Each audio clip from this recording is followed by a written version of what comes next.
frío, hay yunque y tal. Lo digo porque es muy bonito cuando ves una pieza de forja y ves sus mellas, sus marcas, es como una caligrafía, ¿no? Al final es como la caligrafía en la piedra, la caligrafía del cantero, en el pintor la caligrafía de la pincelada, y en el herrero la caligrafía de sus martilleos y sus golpes a yunque con la maza, ¿no?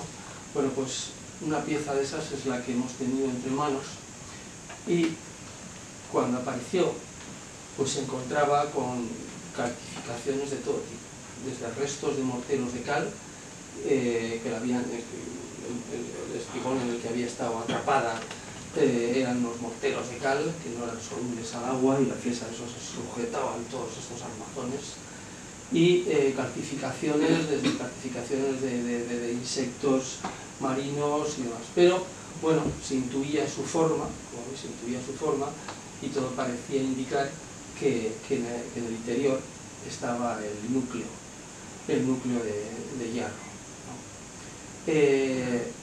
Ese núcleo, al ser martilleado previamente, golpeado y tal, te encuentras con que es como un pastel de 1000 hojas. Cuando se oxida es como un pastel de 1000 hojas. La exfoliación que se va produciendo son laminaciones, y si esto no se hace con cuidado, te puedes cargar esas láminas de hierro, esas láminas, y quedarte con nada, perderlo, en definitiva, ¿no?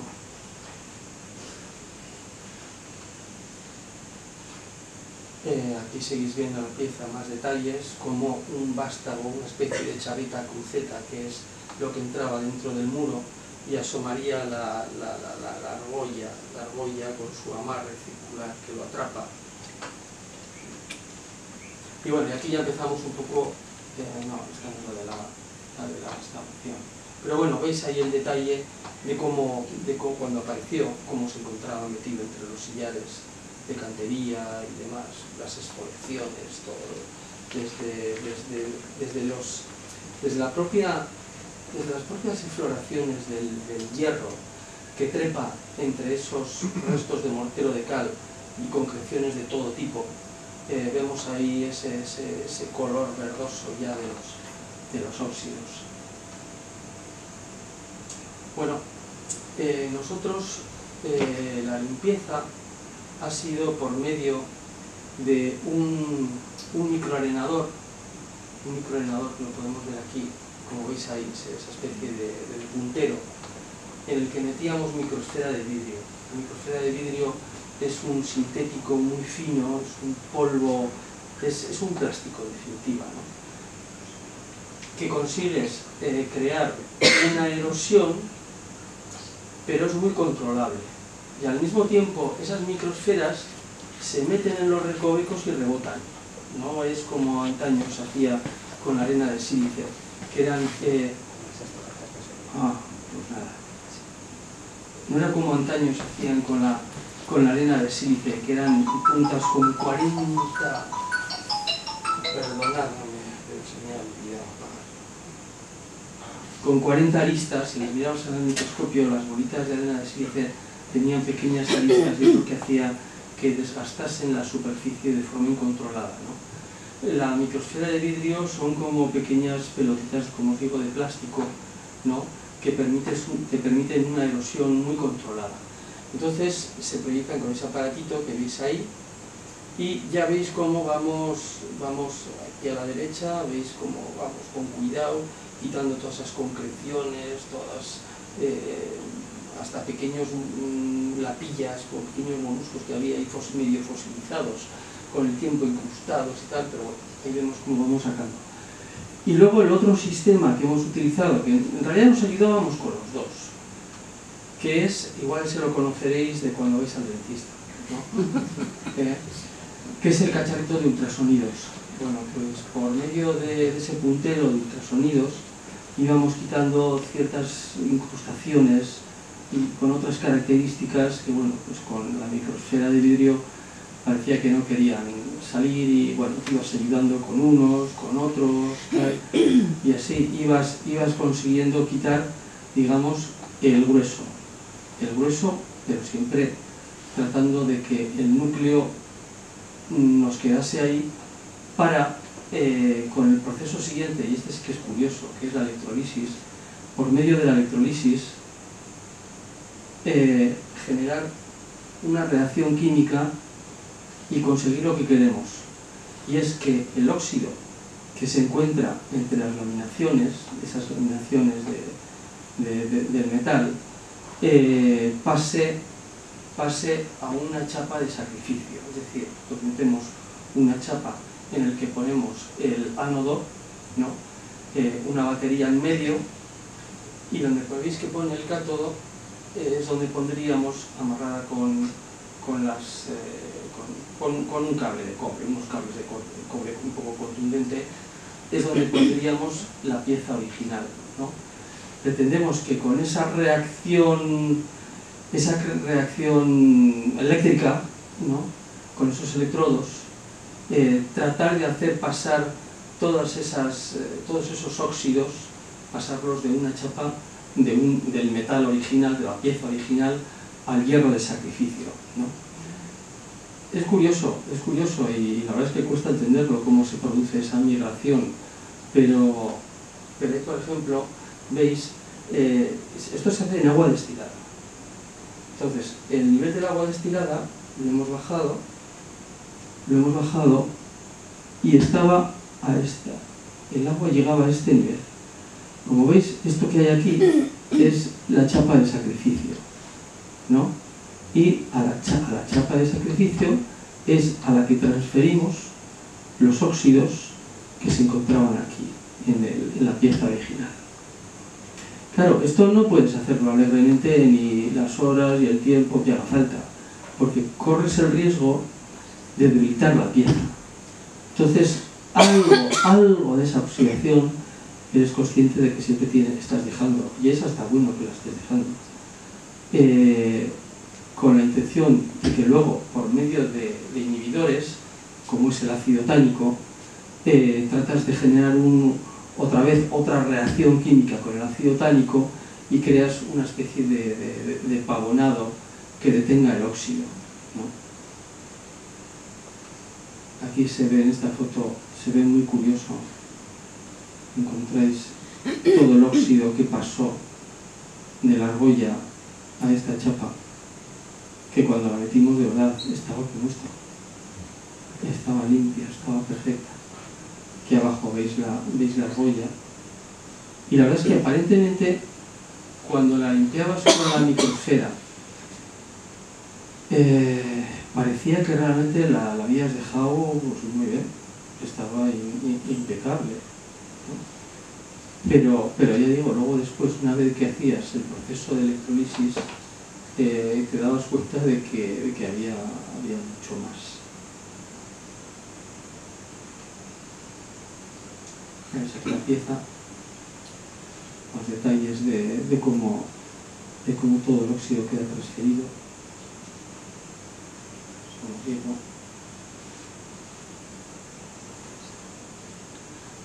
Y bueno, aquí ya tenemos la pieza, ahí la veis en proceso, a medias. Aquí la veis ya en su estado bueno, pues, de museo, digamos. También estuvo 6-7 meses en agua destilada, para que el agua destilada tratase de que todas las sales que podía haber por ahí fuesen fluidificando. Claro, todos estos medios que tienes, todo esto que vas utilizando, es difícil controlar en qué porcentaje lo estás consiguiendo. Vas un poco por la intuición. Y en restauración, la intuición, aunque aumentan los medios científicos, cada vez disponemos de más analíticas, pero la intuición es fundamental. Prueba de ello, os puedo comentar que por ejemplo, una misma mezcla de un disolvente, a la hora de quitar un barniz o un repinte de un cuadro, en una persona funciona y en otra no.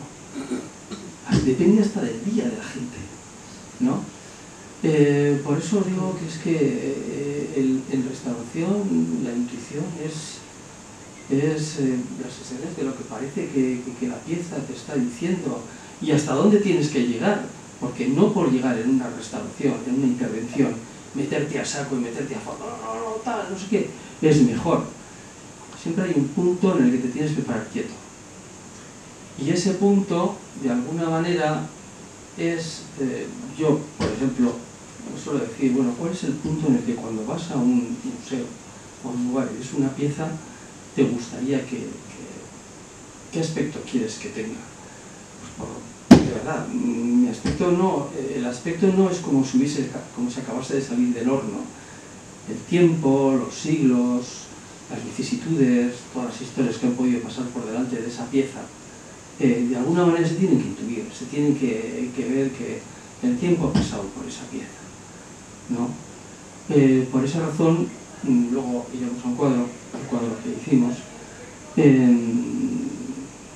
tienes que quedarte siempre en un punto y no llegar a pasarte en la restauración. Muchas veces cuando te dicen, bueno, ¿y para ti cuál es una buena intervención o una mala intervención? Bueno, pues para empezar, la que no machaca la pieza. La que no machaca la pieza y, como digo, todos esos detalles han sido indeseables, ¿no? Entonces, bueno, volvimos a llevarla al taller y volvimos a someterla a electrolisis, pero ya en un tiempo más reducido. La volvimos a tener por segunda vez en agua destilada, unos cuantos meses, y le volvimos a dar el tratamiento de ácido tánico. Por eso os quiero decir que, pues humildemente, o sea, hay, las intervenciones luego hay que vigilarlas, ¿no? Es decir, nunca hay que dar por bueno una cosa, sino que tú haces el proceso, intuyes, hay analíticas para ello, haces lo posible, pero luego todas estas piezas requieren de un primor y un seguimiento, pues como un tejado de una casa, ¿no? Tienes que estar un poco pendiente de ello, ¿no? Claro, a veces unas piezas que tienen 3 o 4 siglos, dices, bueno, qué menos, y a veces también llegas a pensar, una pieza con 3, 4 siglos, 5, los que sean, ¿no? Parece como si más que estar viéndolas tú, las te estuvieran viendo a ellas, por todo lo que ha pasado por delante de estos objetos que hoy en día nos parecen tan adorables, ¿no? Y bueno, no sé si he ido muy rápido o no, si os ocurre alguna pregunta del proceso, queréis que vuelva atrás con en algún momento. Sí, yo tengo una pregunta. Venga. A ver, me ha sorprendido el anclaje de la argolla, tan profundo y con esa barra transversal. Sí.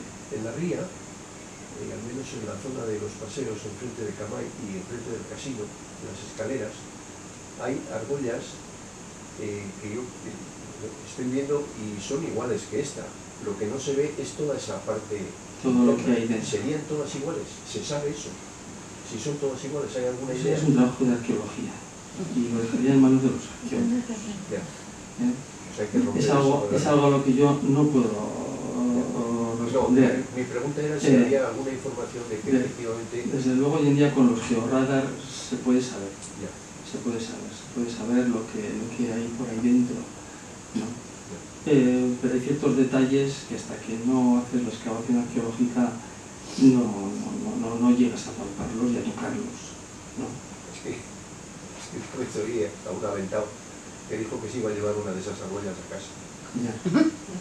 Y ahora veo y digo, menos mal que no se le ocurrió. En todas estas piezas nos quedamos sin la meter al muelle. Sí, En todas estas piezas influye mucho de la mezcla de lo que hizo el herrero, ¿no? El tiempo que la tuvo a altas temperaturas, el oxígeno que hay ahí, la aleación, influye muchas cosas para que luego se esfolie más o menos, ¿no? Se lamine más o menos, influyen muchas cosas, muchos pequeños detalles, ¿no? Detalles que son los que, bueno, pues en este caso, por ejemplo, con toda esa costra de calcificaciones, pues te están esperando y es como una cita ciegas, o sea, bueno, a ver, aquí vamos a ir viendo, a ver qué es lo que cómo se encuentra el núcleo, qué nos vamos encontrando, y cuando llegas al hierro, es cuando tienes que ir con 1000 ojos, porque como te pases te la devoras. Y también, como no tengas mucho tiempo al aire, el oxígeno, la oxidación avanza, que se la espera, ¿no?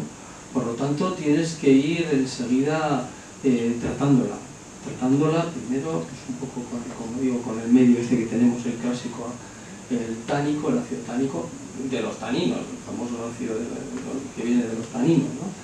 El antioxidante conocido desde hace mucho tiempo, y que bueno, cuando aparecieron esas marcas comerciales como los Sino y todo eso, parecía que era algo que se acababa de inventar, y era algo que llevaba pues en la arqueología, desde luego. Yo me he encontrado que es un tratamiento ya desde finales del 19, tratamiento de óxidos con ácido tánico.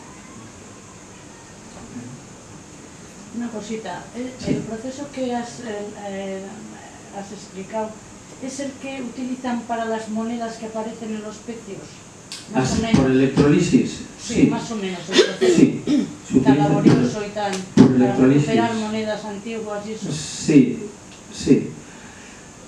Hay otros procesos más peligrosos con ácidos que te llevas se han hecho otros procesos con los que te puede desaparecer la moneda en el agua. Te puedes quedar sin ella después de una noche. Sí, por electrolisis se pueden limpiar monedas. Sí, pero no quiero decir, no se limpian siempre con electrolisis, hay otros métodos, como digo.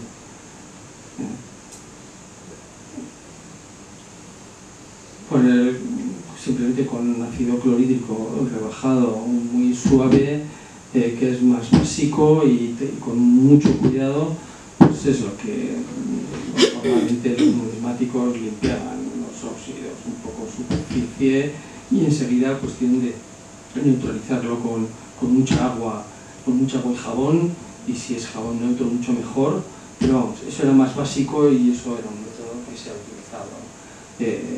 Esto ya es si te quieres meter en más profundidades, ¿no? Y sobre todo este método es cuando te encuentras elementos de piezas de hierro laminado, ¿no?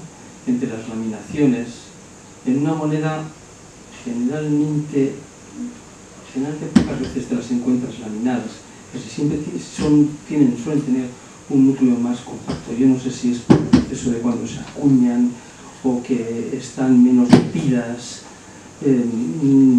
algo de eso influye seguro. Bueno, un otro detalle. Como veis es básico, son unos pasos muy básicos los que se han dado a la hora de contarlos, ¿no? Pero todos ellos llevan su tiempo y sobre todo en esos ratos cuando ha acabado el día, de pensar a ver en qué punto has llegado y hasta dónde tienes que avanzar el día siguiente sin pasarte, ¿no?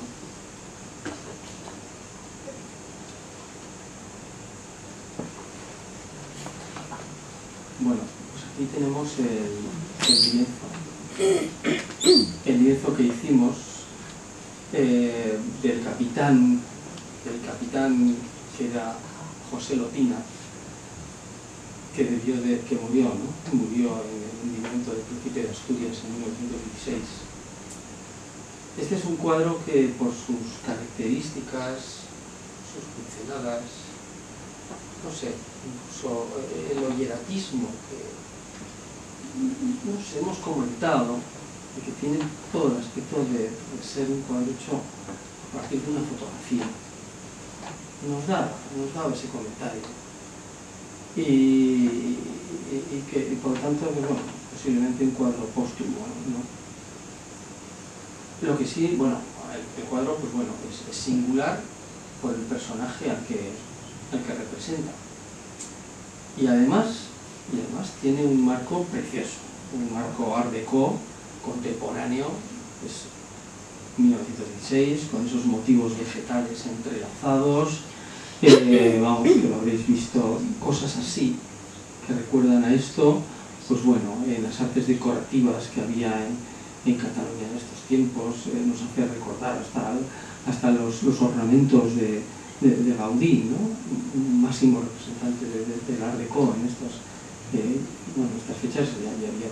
Ya había hecho muchísimas cosas, ¿no? Pero bueno, el marco la verdad es que es de enamorar, o sea, todos los ornamentos que tiene.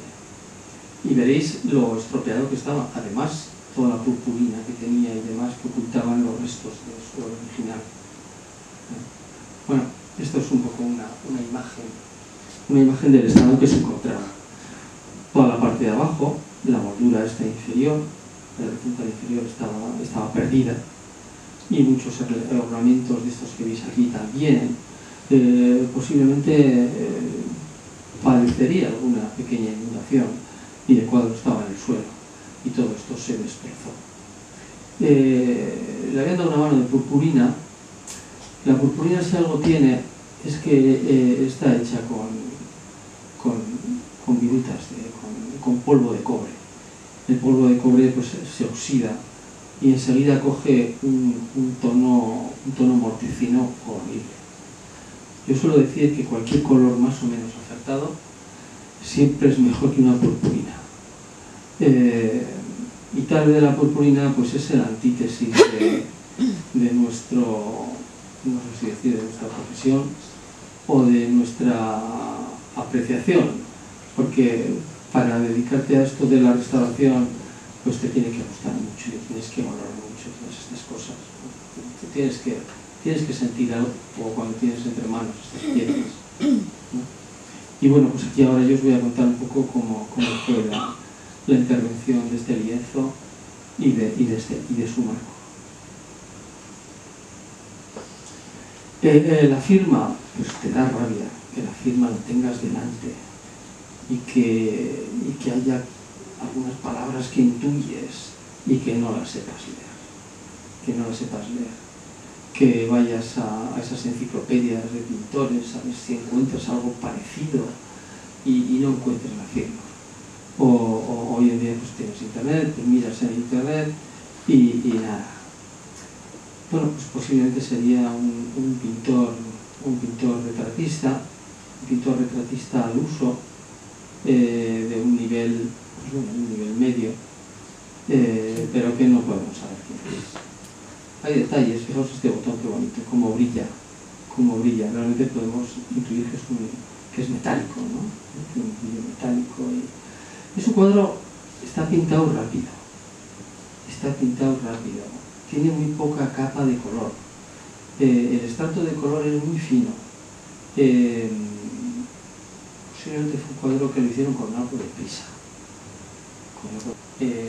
con aglutinante oleoso o temple, todos, desde el momento solemos decir que es verdad, desde el momento de su creación comienzan a degradarse. Y en este caso, el marco, esos motivos ornamentales que veis ahí, decor tan bonitos, como decía, están hechos con una pasta al aceite, posiblemente un carbonato de cal o un yeso inerte que los aglutinan con un aceite de linaza. No ha venido a cuenta de hacer el análisis cuál es aceite, pero lo que han hecho es que se haya craquelado, todos esos ornamentos se han craquelado con forma, lo que solemos llamar forma de cazoletas. Y más adelante veréis esos detalles, que esos craquelados son como una trama de los propios motivos, forman parte ya de ellos. Bueno, volvemos al lienzo. En el lienzo había algunas incisiones, como veis aquí, que se encontraba ahí, aquí veis otra. Esto suele ser típico cuando se descuelgan los cuadros, porque se va a pintar, porque te cansas de ellos, no te puedes tener en casa, o lo que sea, los almacenas, y entre la hembrilla de otros cuadros que los apoyas con el siguiente al que vas a disponer, acabas haciendo estos agujeros Lo digo porque eso en la familia nos pasa a todos. Entonces, una pequeña precaución que solemos hacer es poner siempre los cuadros cara con cara y trasera con trasera. Posiblemente pues, ya lo habéis oído, ¿no? Pero bueno, nada más que lo recuerde. Porque así se evitan, pues bueno, rotos, perforaciones, como esta que tenemos aquí, ¿no? Una perforación en la que ha cortado los hilos del lino. En esta foto podemos ver bastante bien la trama del tejido. Y en estos casos, ¿qué hacemos? Bueno, pues en estos casos lo que hacemos es reforzarlos, primero pegándoles por detrás con un papel muy fibroso, papel japón, ¿no? Y luego con un lino, un trozo de lino desflecado, ¿no? Para que no cree tensiones. Y siempre tratando de que ese parche de lino que vamos a pegar por detrás no genere tensiones. Bueno, pues para que no genere tensiones, lo que hacemos es colarlos con un adhesivo que se llama Bevafil. Es un preparado específico de 30-35 años para acá que se utiliza en restauración. Os lo comento, pues bueno, pues que no sé, bueno, suena o... Bueno, aquí veis otros detalles, lo que os decía. Aquí todavía está con su purpurina, ¿no? Ya veis que es un tono más apagado, más verdoso. ¿Bien? Esta es la zona, la parte de abajo, donde había perdido la moldura del perímetro y también había perdido esas molduras, esos motivos entrelazados vegetales. Y bueno, ahora veréis cómo hemos ido reproduciendo y reconstruyendo todo esto. Lógicamente, hoy en día, gracias a los moldes de silicona, podemos hacer todo esto en un tiempo razonable. Los craquelados de cazoleta que os decía, los tenemos aquí. Los craquelados se llaman de cazoleta porque sus extremos se levantan para arriba.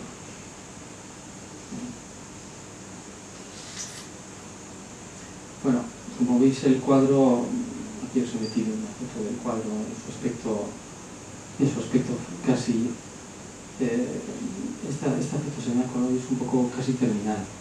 ¿No veis el proceso? Aquí veis un poco el listado, lo de los parches que decía con la beba. Ah, bueno, la desinsección, sí. Por principio, pues bueno, los bastidores tienen que cumplir su función, que es la de tensar la tela, el lienzo, ¿no?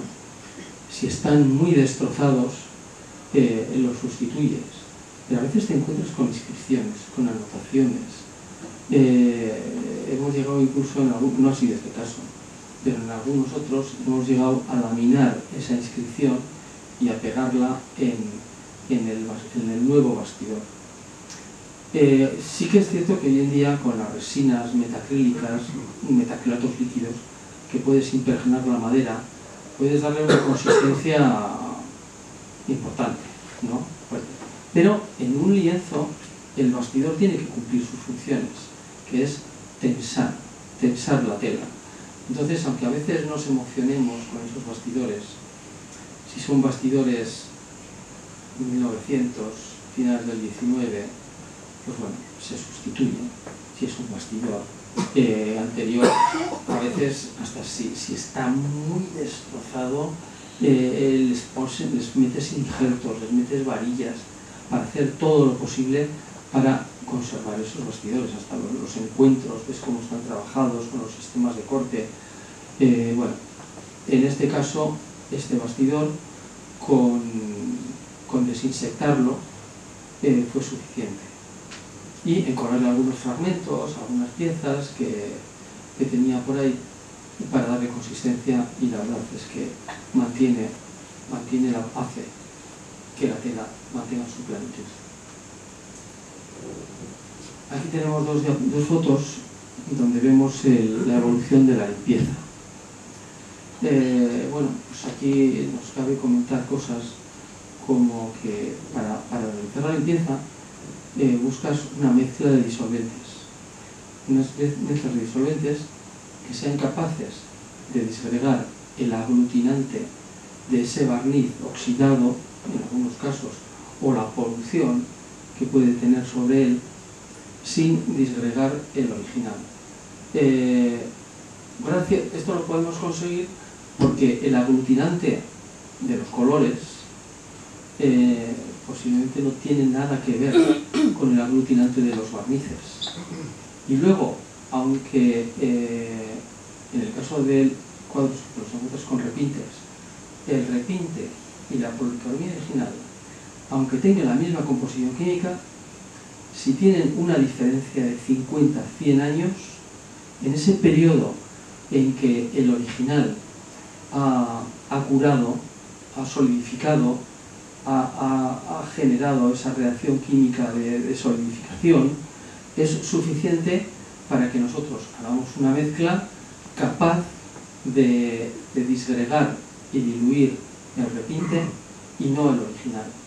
Claro, si te encuentras con que el original fue de un pintor de tercera fila, que tuvo que utilizar los pigmentos y los barnices más pobres, y luego quien hizo el repinte lo hizo a los 4 días, poco tiempo después, y con un color mucho más denso, tal vez ese sea un caso extremo, con una dificultad que lo tienes muy negro para quitar esos repintes.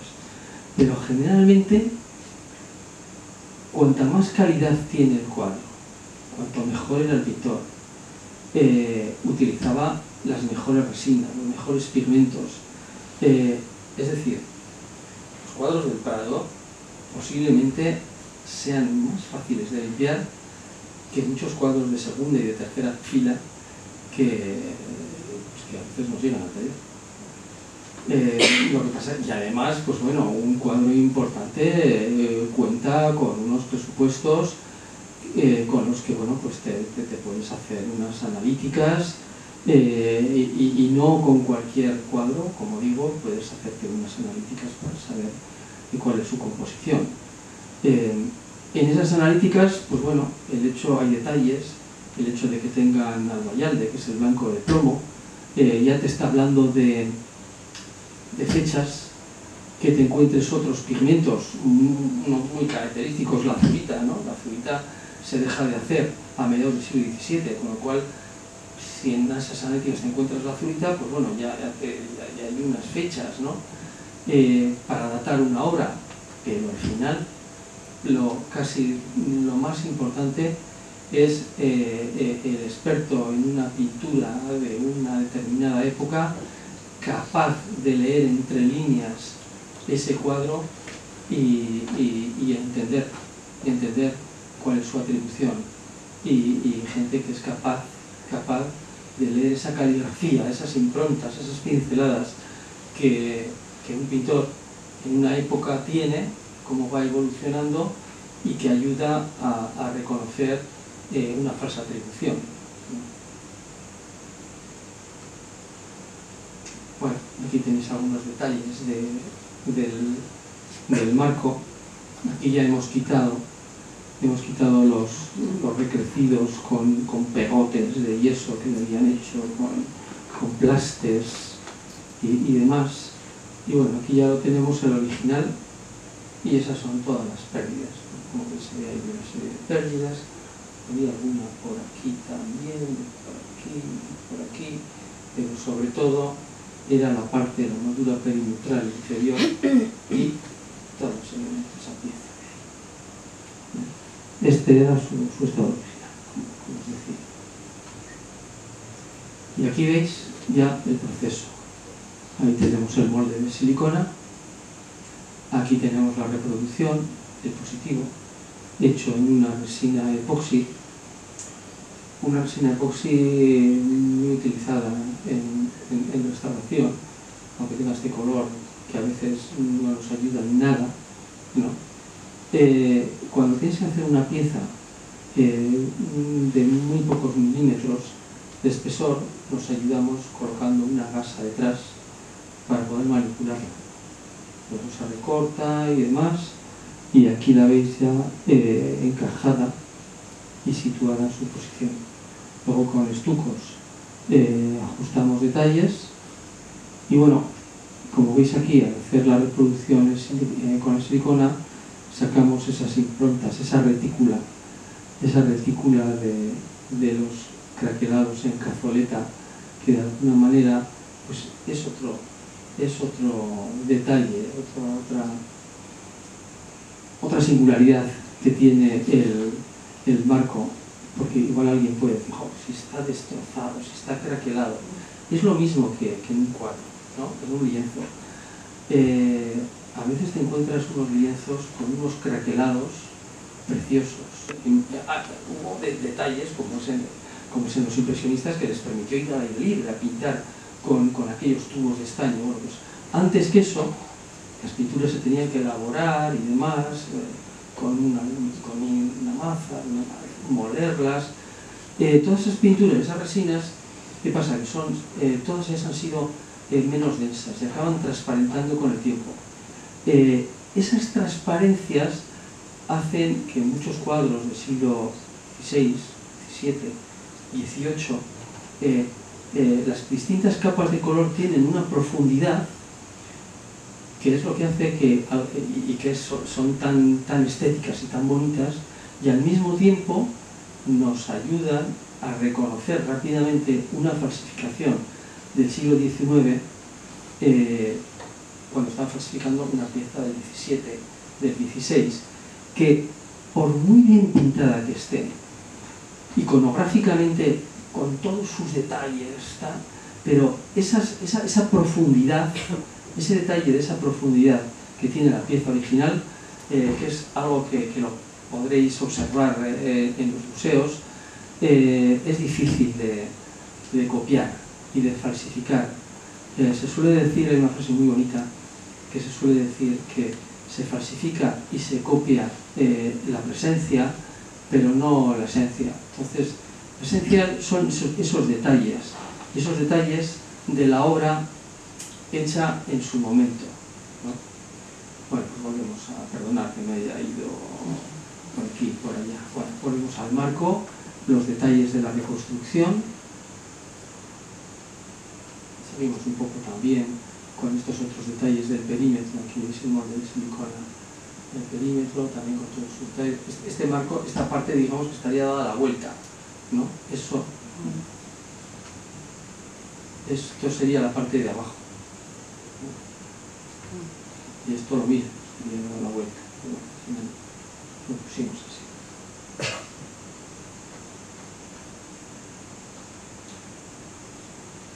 Bueno, y aquí vemos ya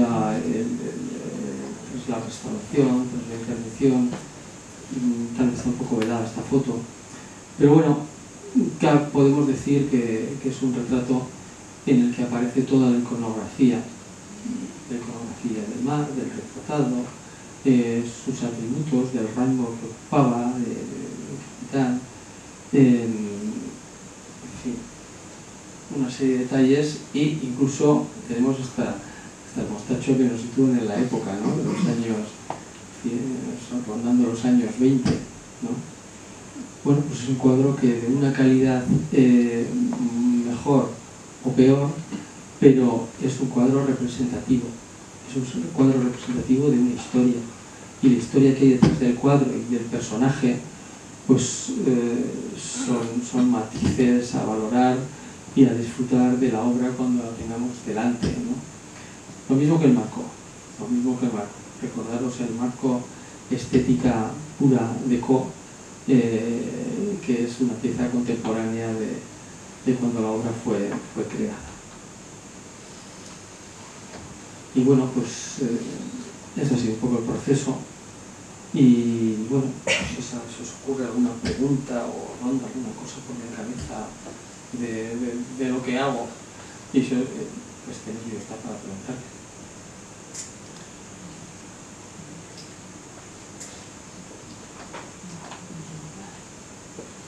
Bueno, como digo, la restauración, para toda la gente que le gusta el mundo del arte y demás, me dice, jo, qué bonito y tal, ¿no? Te dice, joder, qué bonito esto, ¿qué haces y tal? No sé qué, pues, ¿qué os voy a decir? Todo tiene su claroscuro, ¿no? Te tiene que gustar mucho, si no, esto no hay que lo aguante, ¿eh? Porque es que hay que meter muchas cosas. Hay que meter muchas cosas. Y bueno, pues no sé, si no se os ocurre alguna pregunta, pues disfrutad de todas estas cosas cuando vayáis a los museos y pensar, pues eso, la historia que hay detrás de cada pieza, ¿no? Desde el momento que fue creada hasta todo lo que ha pasado, hasta tenerla delante en una sala de exposiciones. Bueno, pues nada, no sé cuánto estamos.